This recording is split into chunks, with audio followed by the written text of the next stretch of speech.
Muchísimas gracias. Buenos días. ¿Cómo están? Me encanta empezar después de la actividad que tuvimos porque están todos súper energizados, así que los quiero así, sobre todo para el espacio de preguntas. Gracias por estar acá, gracias por la invitación, gracias a Confama por la impecable organización. Espero que lo estén disfrutando, espero que se lo lleven, que valoren, que compartan todo lo que han aprendido aquí, las reflexiones. La idea de la conferencia de hoy es dejarlos con muchas más preguntas que respuestas, así que quiero anticiparlo antes de que terminemos. Si se van con alguna preguntita en la cabeza, yo ya me voy a dar por satisfecho, así que espero que después podamos continuar la conversación. Infancias diversas. Quiero que levanten la mano dos personas idénticamente iguales en este auditorio. ¿Dos al menos? ¿No? Y si no hay dos personas exactamente iguales, ¿por qué tenemos que hablar de infancias diversas? Me pregunto, ¿no? La primera reflexión, si estamos hablando de diversidad y si sabemos que la diversidad es algo propio de la especie humana, ¿por qué tenemos que hacer hincapié en esa diversidad? Y bueno, un poquito de eso se va a tratar esto y como les digo, vamos a empezar recién ahora, pero nos vamos a ir con muchas más preguntas. Cuando los organizadores de Confama me pidieron hablar de este tema, me alentaron de alguna manera que comparta mi experiencia personal y cuál fue mi recorrido para poder llegar a hablar de lo que les voy a hablar hoy, de todo lo que desarrollo en mi carrera profesional. Y es un poco difícil hacerlo sin sonar como muy autorreferencial, a pesar de que me encanta hablar de mí mismo, como a todo el mundo. No es el objetivo de esta conferencia hoy, pero sí contarles algunas de las cosas que fui aprendiendo en el camino y que de alguna manera hicieron que hoy esté acá y que podamos hablar de estos temas, al menos desde esa experiencia propia. Cuando comencé mi carrera, hace muchos años atrás, no vi nada. Como dijeron recién en la presentación, soy psicólogo de profesión y trabajé toda mi vida, hace más de 16 años, en autismo. O sea, desde antes incluso de graduarme ya estaba trabajando en el mundo del autismo. Y en aquel momento la mirada que había dos tipos de mirada, o tres en realidad. Una que no existía, o sea, no había una mirada porque no se conocía de eso.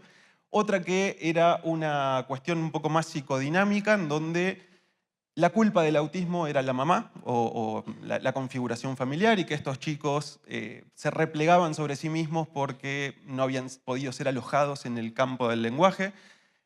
Parece una locura, pero al día de hoy lo seguimos escuchando. Ni quiero hablar de lo que dijo Donald Trump ayer acerca del ibuprofeno. Bueno, es otra discusión si quieren para después. Y la tercera mirada en la que yo me formé era un poco más conductual, desde el punto de vista de la normalización. Todas las personas que son diferentes tienen que actuar como las personas normales para poder integrarse, para poder ser parte de esa comunidad. Ayer en uno de los paneles, en un momento se habló de esto, ¿no? de cómo la persona tiene que adaptarse para poder pertenecer y a qué costo lo hace. Bueno, hoy sabemos cuál es el costo, en aquel momento solo pensábamos en esa idea de adaptación. Pero bueno, me formé con esas creencias y les voy a contar un poquito más enseguida. Y cómo llegué a lo que hago hoy, esto que estoy compartiendo con ustedes, mi trabajo en la Universidad de Missouri, que básicamente es construir comunidades inclusivas. Miren cuánta juventud había en esa foto. Esto fue en el año 2007, si mal no recuerdo.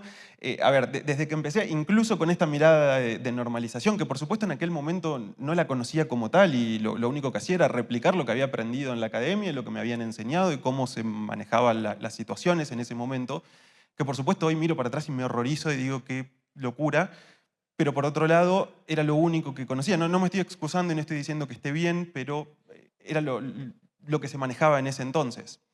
Un modelo normalizador, un modelo que todo lo que difería de ese estándar de normalidad, de esa idea falsa, por otro lado, de una manera correcta de ser o de estar en el mundo, tenía que ser corregido, tenía que ser arreglado, tenía que ser de alguna manera modificado para que la persona pudiera vivir con otras personas, pudiera integrarse en sus comunidades. Algunas experiencias que les puedo contar, son muchísimas, pero la persona que me formó en evaluación, que por suerte me enseñó todo lo que no hay que hacer, una de las cosas que decía al momento de dar el diagnóstico es, bueno, lamentablemente vamos a confirmar el diagnóstico de autismo, se van a tener que preparar mucho. A ver, si tu mirada profesional es decirle a la familia, lamentablemente vamos a confirmar, se van a tener que preparar, se vienen tiempos difíciles, ¿cómo vas a dejar emocionalmente a esa familia? ¿Qué herramientas les vas a dar para que puedan mejorar su vida, su día a día. Otra de las cuestiones que se enseñaba mucho era mirar a los ojos. Si las personas autistas no miran a los ojos, no van a poder tener una comunicación efectiva. ¿Quién dijo? ¿Por qué tengo que mirar a los ojos a una persona para poder entenderla, para poder saber lo que está diciendo, para poder vincularme con ella? Sin embargo, eso es lo que se esperaba porque eso es lo que hacen las personas normales. Entonces, si querés parecer normal, vas a tener que mirar a los ojos. Mantener las manos quietas. ¿Por qué? Si mi sistema sensorial me pide que me esté moviendo y si yo necesito hacer este movimiento para poder regularme, ¿qué tiene de malo? Veo que hay algunos de ustedes que están moviendo las rodillas o moviendo el pie. Miren, si yo les dijera pies quietos, rodillas quietas, no se muevan, me van a decir, pero necesito acomodarme de alguna manera porque el cuerpo me lo pide. Bien, esta habilidad que nosotros tenemos para poder decirla no siempre es la que tienen las personas autistas. Entonces, exigirle a una persona que se quede quieta es como mínimo hacerle sufrir. Y por otro lado, ¿cuál es el sentido? ¿Le va a cambiar la vida? ¿Va a tener una vida súper provechosa? ¿Va a ser muy feliz si se queda con las manos quietas? ¿En qué cambia, no? Y una de las primeras experiencias que más me marcó, que me ayudó muchísimo a salir de ese pensamiento clínico, fue la experiencia de montaña. Cuando era vicedirector en un centro educativo terapéutico y desarrollamos una experiencia que en realidad la pensamos como un espacio de respiro. Sabemos que muchas familias con integrantes autistas no tienen demasiados espacios sociales, no han compartido vacaciones en muchas ocasiones, y lo que nosotros pensamos en aquel momento fue una especie de retiro familiar, un fin de semana en la montaña, donde las familias pudieran ser, donde no se sintieran juzgadas, donde no tuvieran a otras personas mirándolas o sancionándolas por los comportamientos de sus hijos. Y así desarrollamos le llamábamos experiencia en altura, que fue para mí un antes y un después en mi carrera. Fue la primera vez que empecé a compartir con esos peques, con esos adolescentes con los que trabajaba día a día, a quienes veía 2, 3 horitas a lo sumo en un consultorio, pero que después el resto del tiempo ni idea de lo que hacían, ni idea de cómo eran. Y claro, una cosa es cuando estás una horita dentro de un consultorio, en uno a uno, con un montón de recursos que puedes utilizar y que obviamente son mucho más fáciles de llevar. Y otra cosa es cuando compartís las 24 horas del día durante 3 días y ves la realidad, y ves lo que implica tener que asistirlo mientras va al baño, y ves lo que implica tener que organizarse durante la comida porque se para todo el tiempo y sale corriendo, o porque no quiere comer, o porque simplemente está jugando o está haciendo una de sus actividades preferidas y es muy difícil sacarlo de ahí cuando nos teníamos que ir a caminar y a disfrutar de la montaña. Esas situaciones me ayudaron muchísimo a tener la vivencia desde adentro, y ahí me empecé a dar cuenta que muchas de las cosas que hacíamos en el consultorio no tenían nada de sentido. ¿Qué sentido tenía que le pidiéramos que mirara a los ojos si después no podía tener una conversación para decirme qué le pasaba, qué quería, qué no quería o qué le dolía? Eh, y obviamente compartir con las familias y escuchar esos testimonios era la primera vez que me pasaba, porque si bien uno tenía reuniones con los padres, con las madres, con algunas veces con la familia ampliada, esa experiencia constante de minuto a minuto es muy difícil de obtener si no es fuera del consultorio. Entonces, ahí ya con un primer cambio de mirada, o al menos un primer cambio de concepción, empecé a estudiar en temas que me interesaban mucho más, como por ejemplo la calidad de vida familiar, como por ejemplo la adultez en autismo. La adultez es un tema que está muy poco explorado, a pesar de que el gran porcentaje de personas autistas son adultas. Es el periodo de la vida que más tiempo le lleva a una persona, y es uno de los periodos que menos estudios científicos tiene y del que menos sabemos en la actualidad. Entonces, pensando también un poco a futuro, hice algunos estudios, tuve el gran privilegio y el honor de poder formarme en Inglaterra, en España, en Estados Unidos, de hacer pasantías en lugares en donde el autismo ya era algo relativamente conocido. En Argentina, por supuesto, y me imagino que la realidad de Colombia no difiere mucho, no se conoce demasiado sobre estos temas, a pesar de que cada vez se está hablando más, cada vez se está alzando más la voz, cosa que valoro y por supuesto adhiero. No era sencillo conseguir información en aquel momento. Entonces, en la medida en que más estudiaba, menos conocía, menos entendía y menos sentido me hacía lo que leía en los libros con lo que veía en la realidad. Escuchar la voz de los adultos autistas también fue un punto importantísimo, porque la infancia por lo general se tiende a subestimar, ¿no? Son niños, están en desarrollo. Sí, bien, es válido, los tenemos que acompañar en ese proceso, pero no siempre le damos el verdadero lugar, no siempre escuchamos lo que realmente están diciendo, lo que quieren decir. Y la voz de las personas adultas autistas muestra muchísimo ese sufrimiento que hay durante la infancia. Y fue en gran parte lo que me ayudó a no volver a cometer esos errores o a correrme un poquito de lo que otros profesionales o lo que la ciencia decía en aquel momento. Y con esto no quiero hablar mal de la ciencia, por favor, me parece que es lo menos peor que tenemos. No es infalible, por supuesto, pero al menos nos permite el avance. Hasta que alguien desarrolle un método mejor, por ahora creo que la ciencia sigue siendo el mejor recurso que tenemos. Y especialmente ese desafío de la voz autista hacia la neuronormatividad. Neuronormatividad es básicamente pensar que hay solo un estilo de funcionamiento posible, el normal, y que todas las personas que se apartan de ese estilo de funcionamiento son patológicas o tienen algún tipo de enfermedad o trastorno o condición o como queramos llamarle.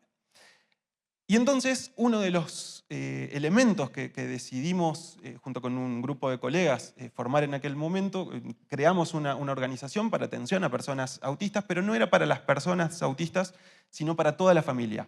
El único requisito de ingreso no era ni la edad, ni la capacidad, ni las pruebas formales, era que la familia estuviera comprometida a ingresar al consultorio. Si la familia, y que los terapeutas vayan a la casa también. Si la familia no estaba dispuesto a eso, buenísimo, lo súper respetamos, pero no van a formar parte de esta organización. Empezamos con 4 pacientitos, creo, la primera semana, y para el final del primer año ya teníamos 60 dentro de la institución.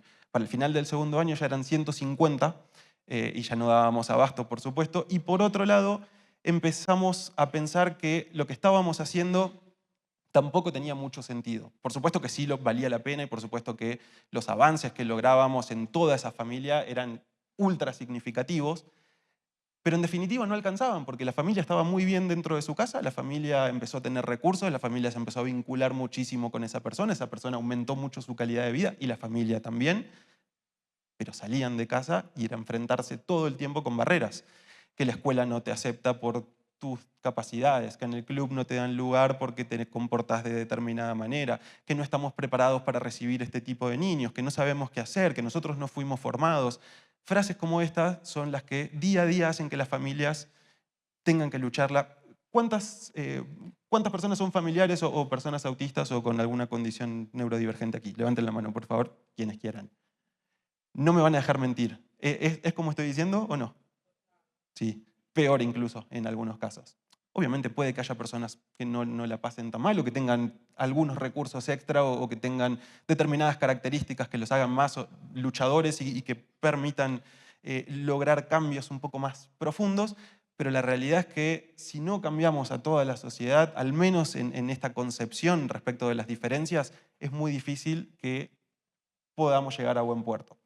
Y así fue como dejé un poquito la labor clínica, no me despegué del todo y sobre todo porque me encanta compartir con personas autistas, porque aprendo, no es una cuestión terapéutica, es una cuestión incluso hasta egoísta.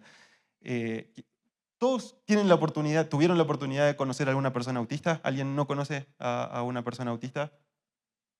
Bien, gracias por decírmelo. No saben lo que se pierden, aprovechen, por favor. Incluso desde aquellas personas en las que uno podría pensar que hay más desafíos, que quizás no tienen lenguaje verbal o que quizás es difícil esa conexión porque no sabemos cómo, no saben el mundo que hay dentro de esa persona y en todo lo que hace y las habilidades que pueden tener y las fortalezas y después vamos a hablar también al respecto. Pero bueno, volviendo a esa mirada, lo que decidimos en aquel momento también, yo estoy hablando en primera persona, pero sepan que detrás hay muchísimas otras personas que es imposible, los esfuerzos solitarios son imposibles y por muy buenas ideas que tengamos, siempre necesitamos de otros para poder hacerlas. Y desde Fundación Neurodiversidad o Neurodiversidad ONG, que les invito y en las últimas diapositivas les voy a compartir más recursos, lo que empezamos a hacer es concientizar, visibilizar, abogar por la naturalización de las diferencias, por hacer que las personas dejen de ver al autismo o a las condiciones de la salud mental o a las maneras diferentes de ser y de estar en el mundo como algo terrible, como algo trágico o como algo patológico. Y esto cambia muchísimo y sobre todo cambia cuando lo pensamos no solamente desde el déficit, sino también desde lo que se puede. En un ratito les voy a hablar de las condiciones de las neurodivergencias y esto va a quedar un poco más claro. Pero la idea de poder trabajar puertas para afuera es generar comunidades que permitan que cada persona pueda hacer independientemente, o mejor dicho, gracias a sus diferencias en la forma de ser, en la forma de pensar. Y a partir de 2022 también tuve el privilegio, el honor y la oportunidad de poder incorporarme a Eco Autism Communities, que es un programa que depende de la Universidad de Missouri en los Estados Unidos, en donde generamos comunidades que estén un poquito más preparadas para el autismo. No vamos a los lugares, no trabajamos con personas autistas directamente, sino que lo que hacemos es capacitar a profesionales que generalmente son expertos o que tienen muchos conocimientos acerca de determinados temas para que puedan luego impactar en sus comunidades locales. Entonces, ya no dependemos de, como me tocó hacer en su momento, tener que viajar a España, tener que viajar a Inglaterra para formarme en autismo, sino que directamente formamos a personas que dentro de sus comunidades después pueden impactar. Entonces, sabemos que hay una gran barrera, y sobre todo en nuestros países en Latinoamérica, que tiene que ver con el recurso económico. Si yo me quiero formar en autismo, generalmente no tengo esta posibilidad dentro de mi carrera de grado. ¿Cuántos de ustedes estudiaron autismo en sus carreras? 1, 2, 3, 4, 6, 7, 8 personas en todo el auditorio. Me parece como mínimo poco. Y me gustaría preguntar cómo les enseñaron el autismo, porque yo también les puedo decir, sí, a mí me enseñaron sobre autismo, pero me decían que era culpa de la mamá porque era muy cerrada y porque era muy intelectualoide y que por eso su hijo había desarrollado autismo. Digo, para que me enseñes eso, deja, no me enseñes nada. Eh, entonces, esto que es una realidad que está presente en nuestros días, no debería ser así, no tenemos que depender de la capacidad económica que tenga para ir a formarme porque es injusto como mínimo. Y ni hablar de lo que implica también para la familia, porque si yo me tengo que ir a formar afuera, pues ¿cómo recupero toda esa inversión que hago? Tengo que poder cobrarlo. O tengo que ser un privilegiado millonario que no me importa el dinero, y no es lo que suele pasar. Entonces, la realidad es muy injusta para todos. Entonces, en este viaje, en este recorrido desde ser formado para normalizar a construir comunidades inclusivas o comunidades más justas, han pasado muchas cosas. Y yo les estoy hablando y esto suena precioso y suena maravilloso, pero en realidad los retos estuvieron, siguen estando y van a seguir estando, pero bueno, es también lo que nos impulsa a seguir haciendo. Ni hablar de las barreras comunitarias, ni hablar de la falta de servicio, ni hablar de la falta de conocimiento profesional, de los discursos, de la falta de comprensión a nivel social. Se habló mucho durante el día de ayer y seguramente se sigue hablando durante el día de hoy de lo que implica la mirada, el peso de la mirada del otro a la hora de poder salir de casa. Y si yo me siento juzgado todo el tiempo, o si yo siento que a mi hijo lo miran todo el tiempo, o que lo discriminan abiertamente, no voy a querer salir de casa. Y eso obviamente genera barreras. Nadie puede tener una vida relativamente buena si no puede salir de su casa, a menos que sea su elección, pero incluso así los seres humanos somos sociales genéticamente, entonces necesitamos de otras personas. Cuando hablamos de apoyos o cuando hablamos de las personas neurodivergentes necesitan apoyos, en realidad absolutamente todos necesitamos los apoyos. La diferencia es cómo los obtenemos. La mayoría de los neurotípicos fuimos criados en una familia en donde nos enseñaron determinadas cuestiones, tuvimos la posibilidad de acceder a la escolarización, en donde también se nos enseñaron otras cosas. Fuimos al club, fuimos a la iglesia, nos han transmitido valores, cuestiones que en algunos casos son muy positivas, en otros casos no tanto, pero todos tuvimos de alguna manera esos apoyos. Estos apoyos no están garantizados para las personas que piensan o se comunican diferente. Y eso es lo injusto. Entonces, cuando pensamos en, no, bueno, pero él necesita apoyo, pobrecito. No, pobrecito no, necesita apoyo como lo necesitas vos. Y cómo impacta también esta cuestión de la discapacidad o de cómo se concibe la discapacidad. Yo siempre pongo el mismo ejemplo. Me saco estos apoyos y literalmente me costaría mucho poder no solamente moverme por el escenario, sino bajar las escaleras, reconocerlos a ustedes porque veo como manchas nada más. Sin embargo, nadie pensaría que tengo una discapacidad. ¿Por qué? Porque los apoyos me liberan un poco de esa situación. No es la realidad para muchas personas dentro de la neurodivergencia. Si yo no tengo lo que necesito para poder funcionar, voy a funcionar mal. Y sobre todo desde esa óptica de que lo que no es normal ya de por sí está mal, ¿no? Cosa que no debería ser así. Los diagnósticos tardíos, escuchar testimonios de muchísimas personas que sufrieron durante su infancia, incluso sin saberlo, o que se sintieron bichos raros toda su vida hasta que arribaron a un diagnóstico, y cómo ese diagnóstico libera. No desde un punto de vista económico, como se hablaba ayer, que también es importante, pero desde un punto de vista personal, de reconstruir mi propia identidad, mi historia, de poder reconocer qué cosas, qué situaciones viví que no fueron óptimas, qué situaciones me obligaron a padecer solamente por ser diferente, e incluso sin tener las herramientas para darme cuenta que era diferente o que no era eso lo que quería. A ver, solo por darles algunas estadísticas, se sabe que alrededor del 80% de las personas autistas han cursado en algún momento con ansiedad o depresión, y o depresión. Ansiedad, porque si no sabemos qué es lo que va a pasar y no podemos anticiparnos a las situaciones y no sabemos qué es lo que va a venir o qué se espera de nosotros, el alerta empieza cada vez a aumentar más al punto del colapso, al punto del agotamiento físico, del burnout.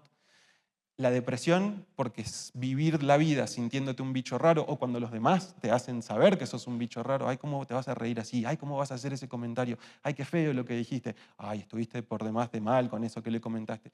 No lo sé, no lo puedo manejar. Y por otro lado, la mayoría de las veces esos comentarios son desde la mejor buena voluntad del mundo.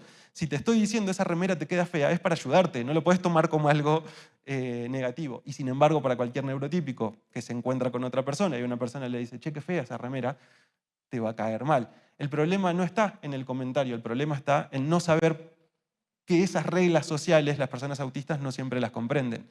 Y yo les hago una pregunta, y esto seguramente va a generar discusiones o debates, pero yo prefiero toda la vida que me digan la verdad, sobre todo en temas importantes, a que me la dibujen desde esa cuestión políticamente correcta. Si me encuentro con una persona que de verdad me importa y le pregunto cómo está, si la está pasando mal, no quiero que me diga bien, bien, todo bien, como hacemos la mayoría de las personas. Si quiero un consejo, y siempre les recomiendo a todas las personas con las que me vinculo, tengan amigos autistas. Si están dispuestos a tolerar la verdad y si no les molesta la frontalidad. Tengan amigos autistas porque les van a decir las cosas de manera súper objetiva. Y esto lo digo de verdad, mi mejor amiga es autista y cada vez que tengo algún problema grave es la única persona con la que quiero hablar. Me ha pegado algunos cachetazos terapéuticos, le llamo, con comentarios que ha hecho, pero realmente me han servido, porque esta cuestión de querer disfrazar o de no querer hacer sentir mal al otro, que tiene muchos neurotípicos, en ocasiones puede también ser una barrera. En ocasiones está bien porque es lo que necesitamos y esa contención emocional está buenísima, pero en ocasiones no es lo que mejor nos haría. Viví la neurodivergencia desde un punto de vista personal, no viene al caso porque no tiene que ver, o sí, pero no está directamente relacionada con el autismo, pero sí me toca muy de cerca. Hace un año aproximadamente que mi cuñado de 40 años con autismo y discapacidad intelectual muy, muy marcada vive conmigo y es una persona que tiene desafíos hasta para limpiarse después de ir al baño, o sea, ese nivel de dependencia tiene. O sea que conozco perfectamente la situación desde el punto de vista profesional, pero también desde el punto de vista del día a día. Sé que no es fácil, sé que se complica muchísimo, pero es justamente lo que creo que nos ayuda a poder pensar más y mejor en el otro. Los diálogos son sobre inclusión, tema que celebro y que me encanta, y pensaba cómo de alguna manera poder pensar en estas situaciones que vivimos día a día y me parece que estas metáforas súper gráficas nos ayudan muchísimo a pensar cómo se viven muchos de estos procesos que estamos describiendo. En primer lugar, la desigualdad que sigue estando presente, a pesar de que hoy estamos hablando de inclusión, que todos los que estamos acá seguramente tenemos como mínimo las ganas de impactar en el otro y en nuestras comunidades, y ojalá que así sea, ojalá que lo logren y ojalá que nos podamos unir más todavía para lograr esto. Pero la realidad es que en el día a día la desigualdad está presente. La diferencia en el acceso a oportunidades por motivos económicos, por motivos personales, por motivos culturales, por motivos de educación, por el motivo que ustedes quieran, pero la desigualdad está. Y es un poquito una cuestión de suerte. Si estoy de este lado del árbol, me van a caer todas las manzanas, si estoy de aquel lado del árbol, no voy a tener ninguna. Si tengo posibilidades económicas, quizás vaya a una buena escuela que me permita una buena educación, que me permita una mejor calidad de vida. Si tengo que salir a trabajar a los 7 años, probablemente mi vida sea esa toda la vida, o peor. Entonces, La alternativa frente a la desigualdad es igualdad, a todos lo mismo. Y si bien, por supuesto, es mucho mejor que una cuestión de suerte o aleatoria, también el hecho de que a todos se nos den las mismas herramientas puede que no sea lo que necesitamos. Si para poder acceder al árbol ponemos 2 escaleras del mismo tamaño, estamos mejorando la situación de uno, pero no la del otro, porque en definitiva seguimos replicando esta lógica. Si es para todos lo mismo, no siempre todos necesitamos lo mismo. ¿Por qué me vas a dar lo mismo que necesita el otro si mi manera de ser o de estar en el mundo es diferente a la del otro? Y entonces otro concepto un poquito más superador es el de equidad, darle a cada persona lo que necesita, cosa que obviamente es mucho mejor, pero en definitiva tampoco va a ser la solución total. Si estoy de este lado del árbol, voy a tener muchísimas frutas. Si estoy de este, no tengo tantas, pero me dieron una escalera mayor, entonces puedo llegar más alto, pero resulta que el árbol en la parte de arriba no tiene tantas manzanas como la del otro lado. Me dieron lo que necesitaba y aún así no me sirvió. Entonces, la alternativa frente a esto es la justicia, poder pensar en adecuaciones en todo el sistema, no darle a cada uno lo que necesita, sino ajustar todo para que cada persona tenga el mismo acceso a las oportunidades y a las herramientas independientemente de cuáles sean sus características. Es un poco hacer estas adecuaciones en el árbol. Lo vamos a correr, le vamos a poner estructuras, vamos a hacer que crezcan más manzanas del otro lado, a su vez vamos a acomodar también las escaleras de las personas. Pero claro, para poder lograr esto se necesita de muchísimo esfuerzo, de muchísimos recursos, de poder pensar también en lo que necesita el otro. ¿Y cómo hago para pensar en lo que necesita el otro si no lo sé? O si juzgo desde mis creencias o desde mis lugares de privilegio o desde simplemente la falta de conocimiento acerca de lo que implica una manera distinta de ser. Y esto es algo que es de lo más difícil, porque creo que los seres humanos estamos tan ensimismados en nuestros pensamientos y en lo que hacemos, que no siempre podemos considerar lo que el otro está viviendo o lo que el otro está sintiendo. Hablamos mucho de empatía, pero cuando hablamos de empatía tenemos que saber que hay distintos tipos de empatía. Una es la empatía cognitiva, que esa creo que es la más fácil, es la que todos más o menos conocemos y que es ponerse en el lugar del otro. Bien, yo puedo saber que el otro tiene una experiencia distinta, puedo saber que el otro piensa o siente distinto, pero en definitiva nunca lo voy a hacer carne si no estoy adentro de la cabeza de esa persona o si no puedo de alguna manera saber cómo esa persona lo vive. Y esta es la gran dificultad para muchas personas autistas. Esto en ciencia se llama el problema de la doble empatía, que es básicamente la dificultad que tienen las personas autistas para entender la mente neurotípica, del mismo modo que las personas neurotípicas tienen dificultad para entender la mente autista. Hasta hace un tiempo se creía que las personas autistas carecían de empatía o que tenían menores niveles de empatía. Hoy sabemos que no, y incluso en algunos casos es todo lo contrario, puede haber hiperempatía. La diferencia está en cómo se procesan las experiencias sociales. Estas cuestiones que la mayoría de los neurotípicos da por sentado, me encuentro con una persona, me pregunta cómo está, le respondo bien, todo bien, sigo caminando. Esto es algo que es parte de un código social oculto. Nadie nos enseñó que teníamos que responder todo bien y no ponernos a contar todos nuestros problemas. Sin embargo, es algo que hacemos naturalmente. Cuando una persona no lo hace, no es porque no tenga la intención, sino porque muchas veces no lo sabe. Y si nadie se lo explica literalmente, por eso aparecen los desafíos sociales. Desafíos sociales que por otro lado después llevan a ansiedad, a depresión, a muchas concurrencias y que afectan gravemente a la salud mental.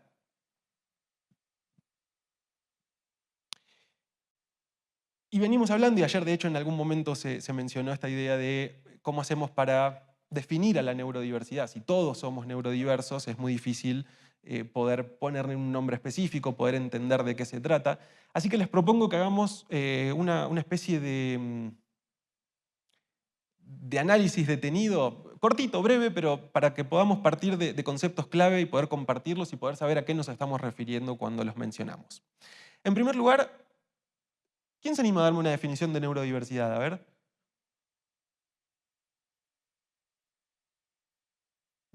Desde la misma etimología, neurodiversidad, ¿qué les hace, qué ideas les despierta? Maneras de pensar, maneras cerebrales de funcionar, perfecto, esa es la definición. En realidad va a depender de cuál de estas tres acepciones tomemos, pero vamos al concepto. Neurodiversidad es justamente esa variación infinita que pueden tener los cerebros y las mentes humanas. No es una característica propia de la persona, no es una característica propia de determinado grupo, es un hecho, es una realidad, es una cuestión biológica. No hay dos cerebros exactamente iguales, como no hay dos flores exactamente iguales, o como no hay dos árboles exactamente iguales, dice Thomas Armstrong. Entonces me van a decir, bueno, pero si no hay dos cerebros iguales, entonces ¿qué sentido tiene que estemos definiendo todo esto? Y es verdad, en realidad la idea de neurodiversidad nos tiene que servir para darnos cuenta de que todos somos diferentes y que estas clasificaciones que hacemos en términos de diferentes o similares, en definitiva, son una construcción social. Porque no hay dos cerebros igual a otro, porque si yo quiero comparar mi experiencia con la tuya, o con la tuya, o con la tuya, no vamos a poder porque tenemos experiencias distintas, porque tenemos cerebros distintos, porque tenemos estímulos de vida distintos, y eso está muy bien. Y de hecho, esa es la gran riqueza que tiene nuestra especie. Si todos fuéramos exactamente iguales, si todos hiciéramos lo mismo, si todos pensáramos de la misma manera, no hubiéramos podido lograr nada de lo que logramos como humanidad.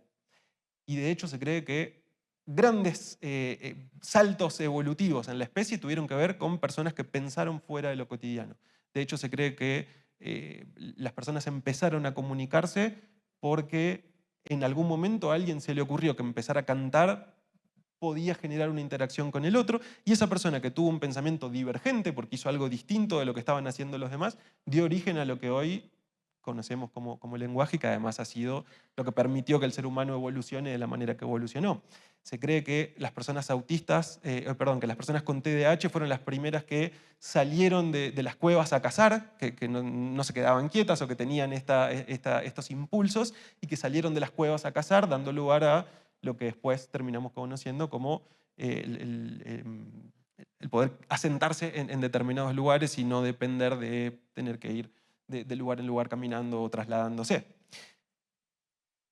Este concepto de neurodiversidad, entonces, partimos de esta base, ¿estamos todos de acuerdo en que todos somos distintos? Si alguien no está de acuerdo, es prueba de que todos pensamos distinto, de hecho. Pero bueno, esto como concepto que suena tan bonito, dio lugar a dos cosas que me parece que son mucho más importantes. Por un lado, el movimiento de la neurodiversidad, que es un grupo de personas que compartiendo estas ideas, y no siempre estamos de acuerdo, digo, yo pertenezco a muchos grupos o a muchas agrupaciones, asociaciones, y no estoy de acuerdo con todo lo que plantean todo el tiempo, y me parece que eso también está bueno, y es lo que nos permite crecer, y es parte de la neurodiversidad también. Pero que en definitiva lo que buscamos es que se reconozca la justicia social, que las personas puedan ser y estar a pesar o gracias a sus diferencias neurocognitivas. Y por otro lado está el paradigma de la neurodiversidad, que en líneas generales muy rápidas es ser respetuoso con lo que otra persona vive, siente o piensa o dice. El paradigma de la neurodiversidad, ahora vamos a ver cuáles son algunas de sus principales características, apunta a que respetemos esas diferencias, pero no solamente desde el punto de vista de la aceptación. Bueno, sí, somos distintos, listo, lo acepto. No, vamos un pasito más allá. Vamos a ver cuáles son las fortalezas, cuáles son los beneficios que tiene esa manera distinta de ser y de pensar en el mundo. Un poquito esto que les decía, ¿no? que lo vivo en carne propia. Mi mejor amiga es autista y cada vez que necesito algo, la uso de algún modo. Suena feo que lo diga así, ¿no? Esto es, creo que también de tanto compartir con personas autistas, a veces uno utiliza términos que para el resto de las personas suenan como chocantes, pero en definitiva tiene que ver con con encontrar un valor o con poder encontrar algo que me hace bien del otro, como seguramente ella también me usa para muchísimas otras cuestiones, desde la contención emocional, desde la organización de sus tiempos y sus espacios. Todas las relaciones humanas son por mutua conveniencia, por más que suene chocante o que suene feo desde el punto de vista neurotípico. Eso no quiere decir que tengamos que usar a las otras personas deliberadamente y después descartarlas, ¿no? También hay que ser responsables con esas relaciones que construimos. Pero bueno, con esas tres acepciones de la palabra neurodiversidad, los quiero llevar a considerarlos desde una metáfora. Esta es una metáfora que desarrollo mucho en mi libro, después les voy a contar un poquito más, pero pensemos a cada uno de nosotros como un autito dentro de una autopista, como un automóvil. Desde el punto de vista biológico vamos a encontrar distintos aspectos. Vamos a encontrar un Fiat 600 chiquitito o un camión Scania gigante. Vamos a encontrar autos que van a super velocidad, vamos a encontrar autos que son más bien lentos. Vamos a encontrar autos que tienen bocina con música, vamos a encontrar autos que tienen una bocina bajita o autos que no tienen bocinas. Esto es un poco ir transitando la autopista del desarrollo. ¿Y qué es el desarrollo? Todos tenemos más o menos como esta noción de lo que implica, o muchos lo asociamos con el crecimiento. Y en realidad el desarrollo son todos aquellos procesos de cambio y de estabilidad que suceden a lo largo de la vida de una persona. Desde que nacemos hasta que nos morimos. A veces también se piensa que el desarrollo es solamente en la infancia, y en realidad estamos todos en pleno desarrollo todo el tiempo de nuestras vidas. Y esa manera en que vamos a realizar nuestras vidas también va a diferir mucho de una persona u otra. Lo que pasa es que está esta idea preestablecida de que el camino debería ser el mismo para todos. Y si yo le pregunto a una persona, a mi abuela, por ejemplo, qué es el desarrollo para ella, me va a responder sin lugar a dudas, porque ya lo ha hecho además, eh, escalarmente, digamos, desde que somos niños hasta la adultez, me va a decir, bueno, un niño tiene que empezar a caminar, empezar a hablar, después va a ir a la escuela, después va a ir al secundario, después a la universidad, se va a casar y va a tener 2 hijos, idealmente un nene y una nena si me dan muchos nietos. Bien, esto es lo que la mayoría de las personas hacen, pero no es lo único posible. Y sobre todo cuando tu automóvil para transcurrir esa autopista del desarrollo es diferente al de los demás. Y cuando digo diferente no me refiero solamente a las cuestiones exteriores, a los deseos, a lo que me motiva o a lo que no me motiva. ¿Por qué me tengo que casar y tener hijos si lo que yo quiero es estar todo el día estudiando y desarrollando una carrera académica? ¿Por qué tengo que hacer una carrera si a mí lo que me interesa es trabajar de determinada cosa? Me fascinan los autos y quiero ser mecánico.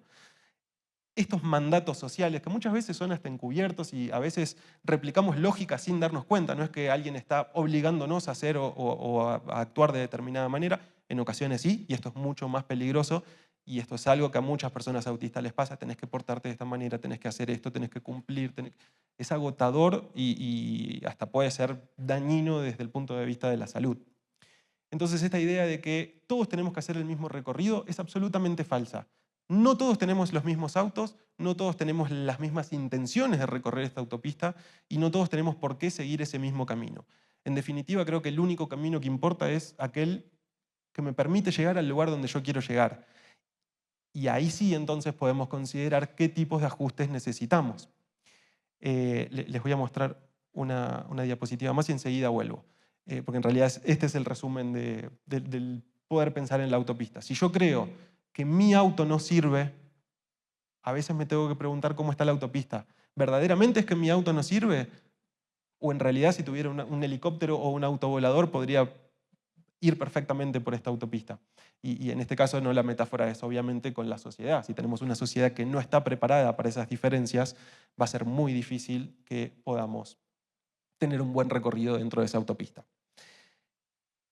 Entonces, ya definimos lo que era neurodiversidad, ya hablamos de las 3 acepciones, como concepto, como movimiento y como paradigma. Ahora vamos a descomponerla en 2 grandes grupos y acá es donde empieza a hacer un poquito más de sentido esto de la clasificación. Por un lado tenemos un grupo al que llamamos neurodivergentes, son personas que tienen un tipo de funcionamiento diferente. Y por otro lado tenemos el grupo de la neurotipicidad.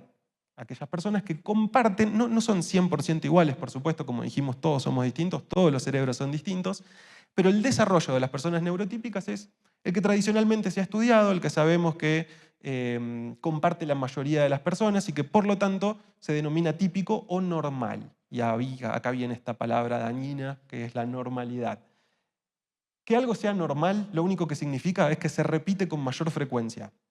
El problema está cuando esa mayor frecuencia la asociamos a una cuestión positiva o a una cuestión de deber ser.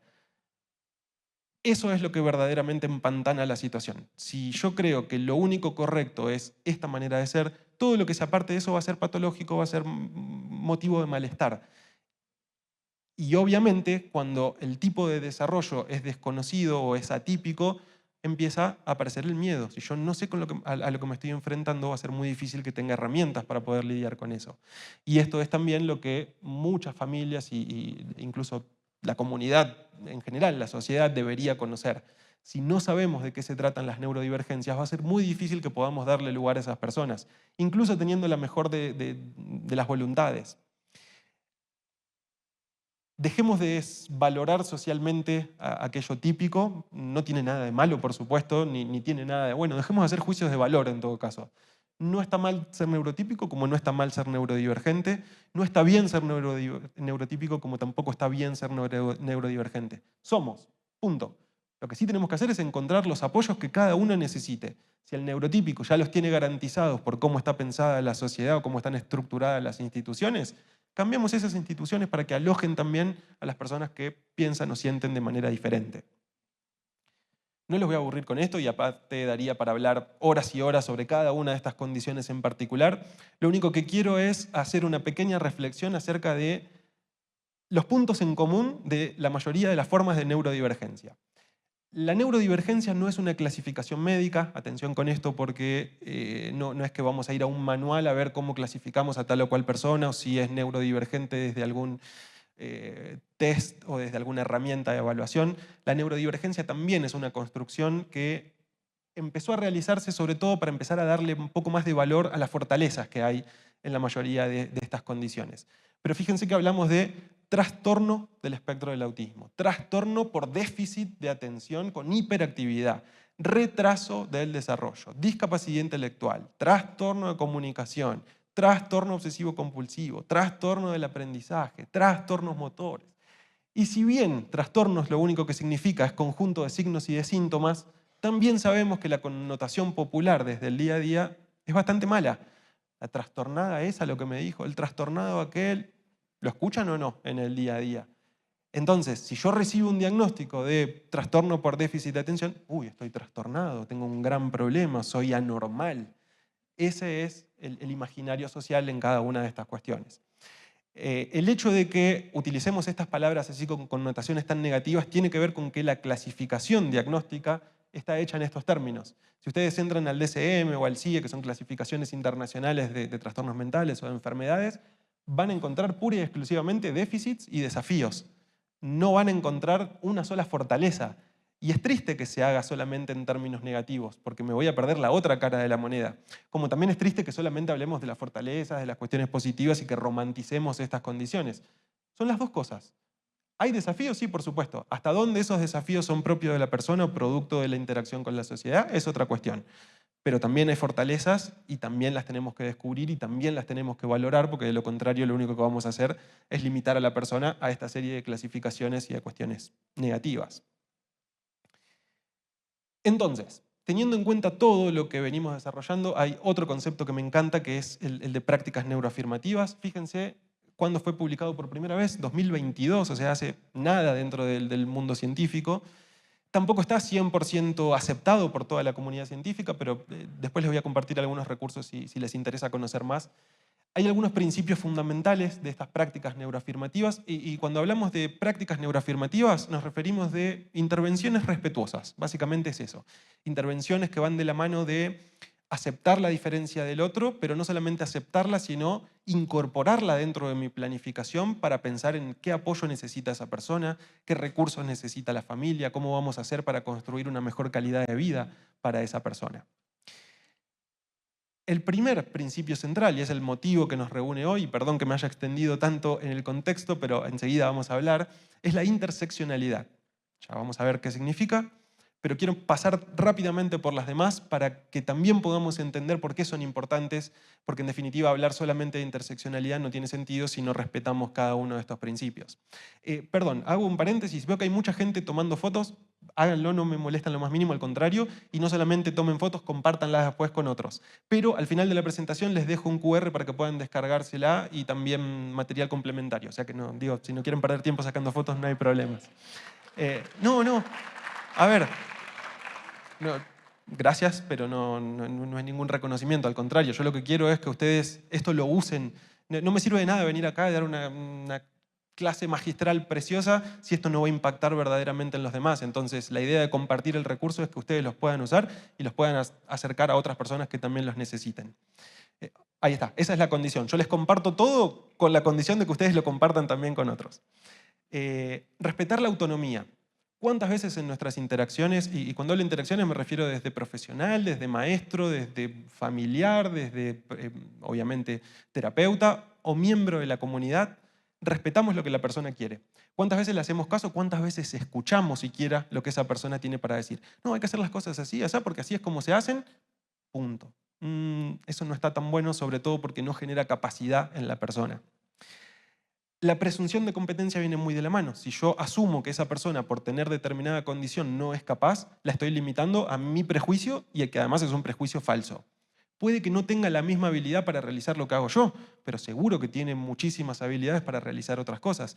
Y si no, las podemos desarrollar y podemos pensar en qué apoyos puede tener para poder realizar esa actividad de manera independiente.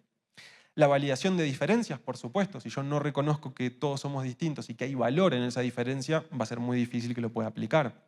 El rechazo a la neuronormatividad, el no creerme superior por tener un funcionamiento normal o estándar. Es simplemente un hecho biológico ese, no determina tu valor como persona. La neurodivergencia no lo determina. El cableado cerebral que hay no determina tu valor como persona. Replantearnos las expectativas, y esto sí a veces es una de las cosas que más cuesta, sobre todo por estos mandatos. Si nosotros tenemos la autopista del desarrollo muy rígida en nuestra cabeza y creemos que esa es la única alternativa, tener que adecuar todas estas expectativas nos va a doler muchísimo. Por eso lo mejor que podemos hacer es empezar a hablar de las diferencias desde pequeñitos. Si un peque comparte con otro en la escuela, en nivel inicial, a pesar de que no hable, a pesar de que tenga una discapacidad intelectual o a pesar de que cumpla con un montón de estos criterios que para la mayoría son horribles indeseados, esa personita va a aprender que esto es parte de la normalidad y que está bien, y si el día de mañana se cruza con otra persona que tiene esas mismas características, lo va a tratar como un igual porque fue lo que aprendió. Si esto lo tenemos que hacer como nosotros, de grandes, nos va a costar el triple, el cuádruple o 10 veces más que si lo hubiéramos incorporado de chiquititos. Fomentar la autodefensa, de enseñarle a la persona y a la familia que son las personas responsables de cambiar esa realidad. Nadie va a salir a defenderte si no te defendés vos mismo. Nadie va a salir a defenderte si no te enseñan dentro de tu familia a defenderte. Y lamentablemente en el día a día me encuentro con que las familias esconden o tapan o no salgamos porque nos miran mal. Por supuesto que lo entiendo, lo vivo día a día. Voy al supermercado con Lelio y las miradas así, o la gente que se aleja, o que lo rechaza con miedo. Bien, lo entiendo, no fuiste formado en las diferencias, pero eso no va a ser un motivo por el cual Lelio se va a quedar adentro de casa. Él tiene el mismo derecho que vos de ir al súper o de hacer las compras o de vivir su vida. Si a vos te molesta, quédate vos en tu casa. A mí no me molesta si vos estás encerrado.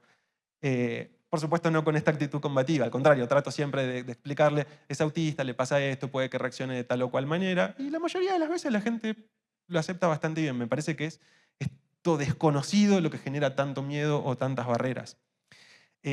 Obviamente priorizar la experiencia vivida. Si yo no le doy lugar a la voz de la persona que está viviendo esa realidad, es muy difícil que después pueda hacer buenas intervenciones. Cultivar la identidad positiva. No tomes a tus diferencias como un motivo de menosvalía o de que se convierta en algo triste o en un desafío simplemente porque está esa condición.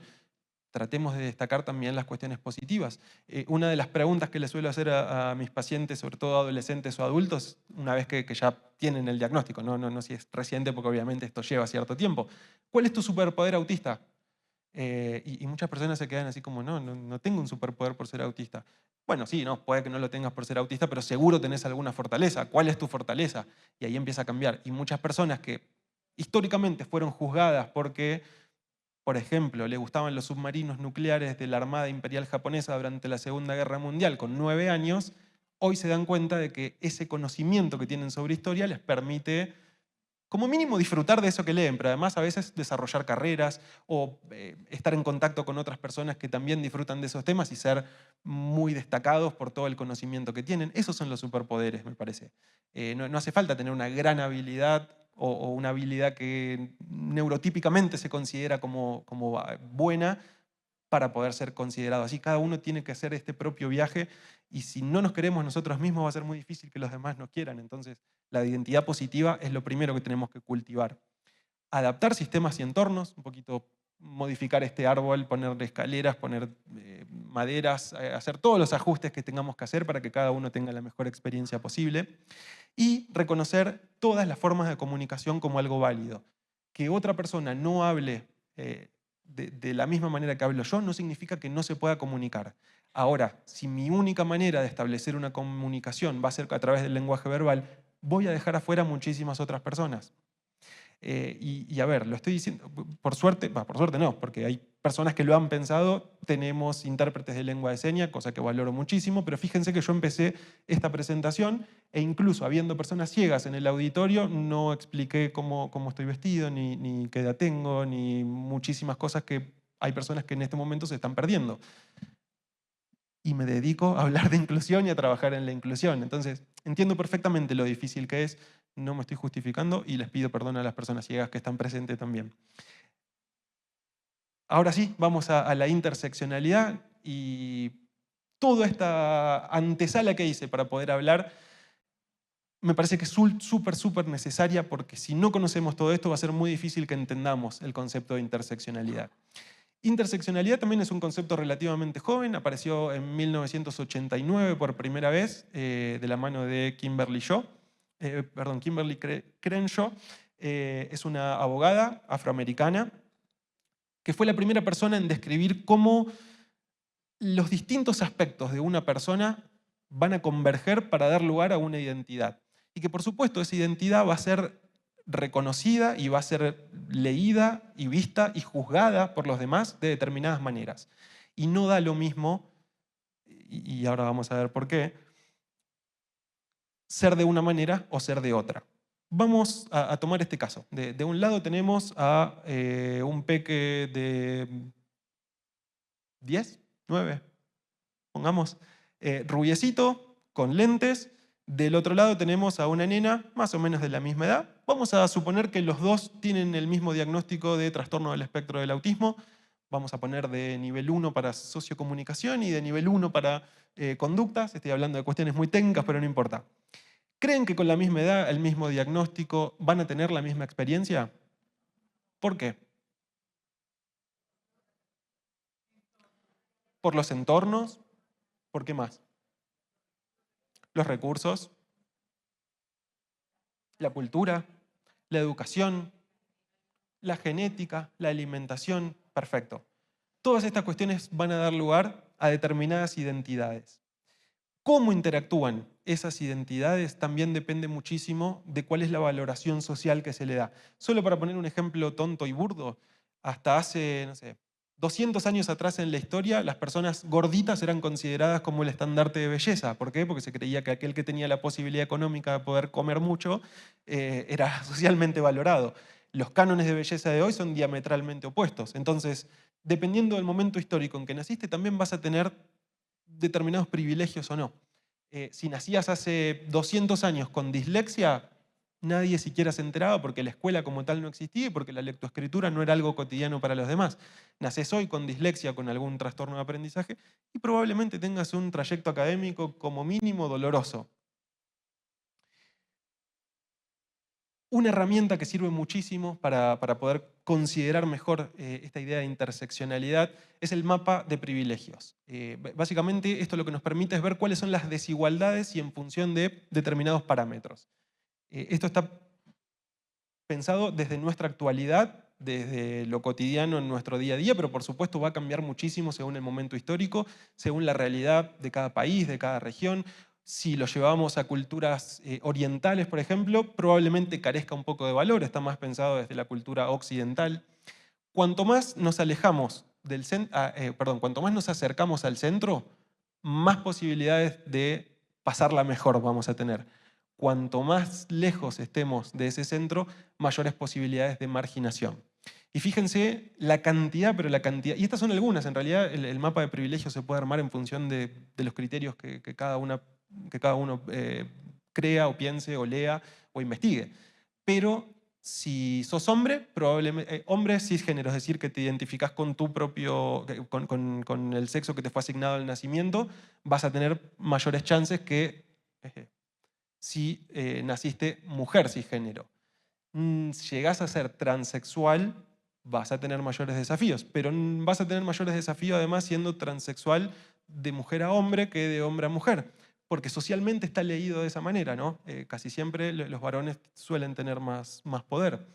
Si, por ejemplo, sos neurotípico, probablemente tengas más chances de poder. Si tenés alguna neurodivergencia identificada, vas a tener un poquito menos, y si no está identificada, probablemente tengas menos. Cada una de estas cuestiones va a hacer un juego muy particular, va a mostrar una realidad muy particular de cada persona. ¿Y por qué es importante que consideremos esto de la interseccionalidad? Fíjense que la charla duró 40 minutos, creo, en contexto, y hablamos nada más que 5 minutitos de interseccionalidad. Sin embargo, me parece que ya es suficiente para que podamos empezar a hacernos estas preguntas. Como les dije, no se van a ir de acá con respuestas, se van a ir con más preguntas. Y si en su día a día se empiezan a hacer estas preguntas, ya para mí cumplí lo que vine a hacer. ¿Qué desigualdades no estoy viendo? Y me van a decir, pero si no las veo es muy difícil que te las pueda responder. Y en realidad sí, pero no. Uno no ve las desigualdades hasta que se las cuentan. Y ahora que ya conocemos sobre el mapa de privilegio, ahora que ya hablamos de interseccionalidad, ahora que ya sabemos qué es la neurodiversidad y qué es la neurodivergencia, probablemente ya tengan herramientas como para, como mínimo, empezar a darse cuenta de cuáles son esas diferencias o cuáles son esas desigualdades. Estoy trabajando o me encuentro con una persona autista, no hace falta ser un experto en autismo para poder tener una buena interacción o para poder hacer algo bueno por esa persona. Ya con el hecho de no juzgar, están haciendo un montón. O sea que si ustedes quieren hacer algo bueno por otra persona, no hagan nada. Y con eso les aseguro que ya es un montón. Obviamente, si quieren ir un pasito más allá, mucho mejor, pero con mucho cuidado, porque a veces en el afán de querer hacer algo por el otro terminamos embarrándola peor y no siempre está bueno. ¿A quién dejamos afuera cuando hablamos, cuando nos vinculamos? Yo, por ejemplo, les dije, esta conferencia, lo que empecé a hacer hoy, no está preparado para personas ciegas. El hecho de que lo haga consciente no significa que esté bien. Es algo que voy a tener que mejorar en el futuro, sobre todo si quiero seguir trabajando en inclusión, pero no desde esta idea de tener que hacer por el otro, sino desde que es injusto que el otro se lo pierda solamente por una cuestión de suerte. Nadie elige ser ciego, nadie elige tener autismo, nadie elige ninguna de estas condiciones. Son cosas que te pasan, que te pueden pasar en cualquier momento, y la realidad es que si no lo vemos es muy difícil que podamos hacer. ¿Qué sesgos tengo? ¿Me creo superior por tener un estilo de pensamiento diferente al de los demás? Y ustedes me van a decir, no, para nada. Sin embargo, en nuestras actitudes diarias muchas veces pasa. No porque lo creamos deliberadamente, sino porque es lo que damos a entender con nuestras acciones. Si yo veo a una persona y pienso, ay, pobre, ahí mismo estoy teniendo un sesgo. Creo que solamente porque haya una condición esa persona está sufriendo y yo no porque soy mejor persona o porque tengo determinadas características. Y a lo mejor tu vida es 1000 veces más triste que la de esa persona. Entonces, guarda con los sesgos. ¿Y cómo afecta esto a mi práctica? Y si me dicen, no me afecta porque yo no convivo con personas con discapacidad o con neurodivergencias, están totalmente equivocados. Esto nos afecta en el día a día, sobre todo si pensamos que no nos afecta. Si quieren conocer más, les comparto mi libro Neurodivergentes. Básicamente hay historias, hay testimonios, hay claves para poder repensar la diversidad. Vamos a hacer un sorteo. Traje 2 libros para regalar entre ustedes, así que no sé cuál va a ser la dinámica, pero podemos hacerlo. Termino con la presentación, me quedan 2 cositas nada más. Perfecto. Bien, escaneen este código QR para sumarse al aula virtual de Neurodiversidad ONG. Lo que tratamos de hacer desde la Fundación es generar instancias de conocimiento, tratamos de que sean gratuitas o a bajo costo, salvo algunas específicas que son más para terapeutas y como muy específicas, los cursos, las jornadas. Tengo una novedad, 25 y 26 de octubre vamos a tener el congreso virtual y gratuito, 10 exponentes internacionales con mucha trayectoria hablando de autismo, es 100% gratuito, se tienen que conectar y si no pueden estar esos días, queda grabado para más adelante, así que no se lo pierdan. Y cerrar con este mensaje, la diversidad no se tolera, la diversidad no se acepta, la diversidad se celebra. Si yo tengo que tolerar al que es distinto, tengo sesgo neuronormativo. Si yo lo acepto, también tengo sesgo neuronormativo. ¿Quién soy yo para aceptar al otro? Digo, ¿ven cómo estas actitudes nos muestran que hay sesgos y que estamos parados en diferentes lugares? Si queremos verdaderamente impactar en el otro y en nuestra comunidad, hay que celebrar las diferencias. Toda diferencia es una fuente de riqueza y así la tendríamos que ver. Redes de mi organización, las mías personales, si nos seguimos en Instagram o si sacan fotos, después me etiquetan, y si quieren nos sacamos fotos afuera, me encantaría, me encanta conocerlos y sobre todo conocer realidades distintas y celebro estar en Colombia, que es la primera vez además, y además en una ciudad tan bonita como Medellín. Y si quieren conocer más sobre ecoautismo, me avisan, me encantaría. No tenemos eco en Colombia todavía, me encantaría que hagamos el desembarco, así que si alguien quiere tomar la posta, estaría buenísimo y les puedo contar un poquito más al respecto. dejo el código QR así lo pueden seguir escaneando. Ramiro, muchísimas gracias. Ramiro Mitre, desde Argentina.